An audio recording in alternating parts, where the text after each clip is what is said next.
Assalamualaikum warahmatullahi wabarakatuh. Perkenalkan, nama saya Dina Handayani dari mahasiswi Ekstensi S1 Kesehatan Masyarakat Dharma Husada Bandung. Di sini saya akan menganalisis tentang isu terkini, yaitu tentang stunting. Stunting di desa saya sendiri.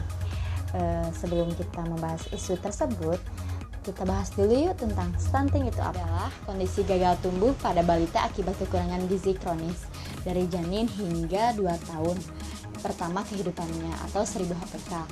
Stunting sendiri bisa mengakibatkan gagal tumbuh atau pendek, kemampuan kognitif rendah, risiko penyakit degeneratif, fungsi tubuh tidak seimbang, kerugian ekonomi. Lalu itu semua bisa mengakibatkan penurunan sumber daya manusia. Berdasarkan hasil kegiatan BPP tahun 2018, stunting di Desa Majalaya sebanyak 23,9%.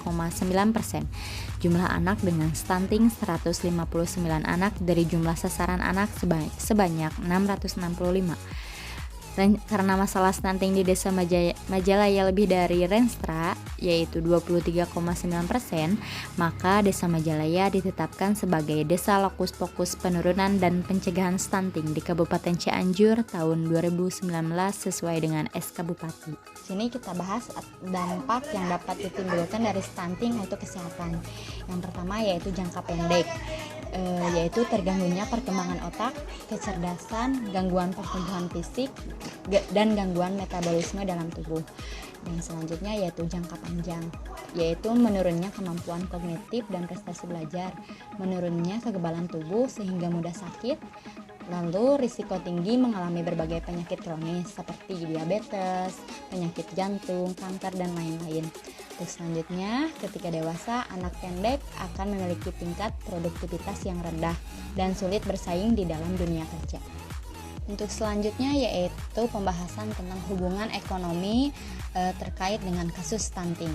Dalam sudut pandang ekonomi, stunting juga dapat menghambat pertumbuhan ekonomi serta meningkatkan kemiskinan dan memperlebar ketimpangan.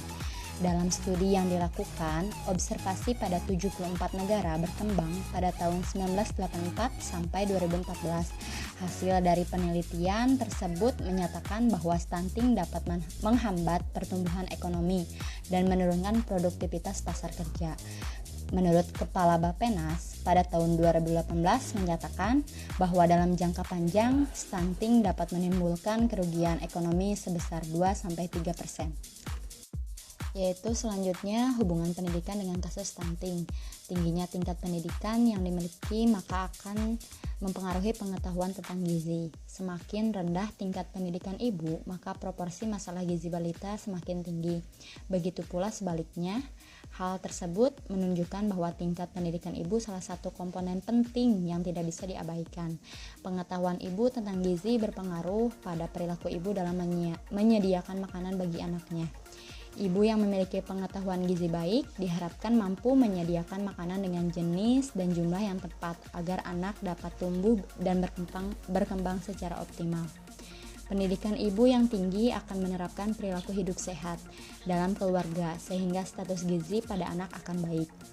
Sebaliknya, pendidikan ibu yang rendah tidak dapat menerapkan perilaku hidup sehat dalam keluarga sehingga akan mengakibatkan masalah status gizi, salah satunya stunting pada balita.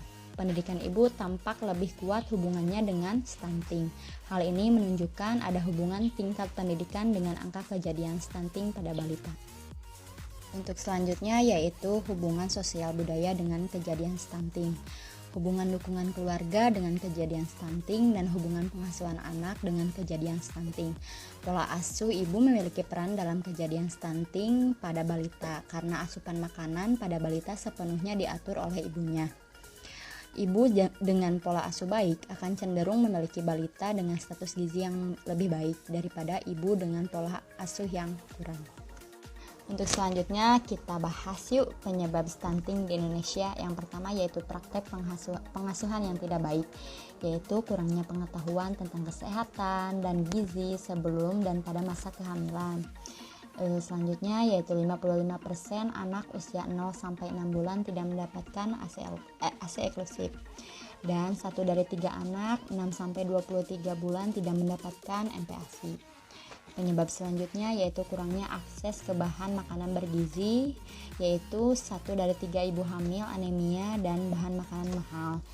Untuk selanjutnya penyebabnya yaitu terbatasnya layanan kesehatan seperti balita tidak dibawa ke posyandu, ibu hamil tidak mendapatkan FR matri, dan tidak mendapatkan akses yang memadai ke layanan imunisasi.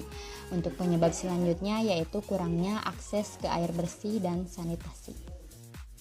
Untuk sekarang kita bahas penyebab kenapa terjadi stunting di Desa Majalaya. Yang pertama yaitu cakupan bayi 0-11 bulan mendapatkan imunisasi dasar lengkap masih rendah. Cakupan remaja putri mendapatkan tablet tambah darah juga masih rendah, dan cakupan kegiatan ibu hamil mengikuti kelas ibu hamil masih rendah. Bukankah dari dampak yang tadi, hubungan ekonomi, hubungan pendidikan, hubungan sosial budaya ada pada masalah stunting di Desa Majalaya? Tetapi hal tersebut sudah direkomendasikan penyelesaian masalah terhadap kasus stunting di Desa Majalaya. Setelah kita tahu semua dampak dari stunting dan semua penjelasan dari stunting, yuk kita cari tahu apa saja sih pencegahan stunting. Yaitu 1, memenuhi kebutuhan gizi sejak hamil.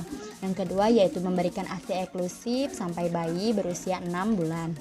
Yang ketiga, memberikan MPASI sehat dengan tetap memberikan ASI hingga bayi berusia 2 tahun. Lalu terus memantau tumbuh kembang anak di posyandu maupun di klinik kesehatan. Dan selanjutnya yaitu selalu menjaga kebersihan lingkungan. Cukup sekian pembahasan analisis situasi terkini tentang kasus stunting di Desa Majalaya. Mohon maaf apabila saya banyak salah-salah kata. Wassalamualaikum warahmatullahi wabarakatuh.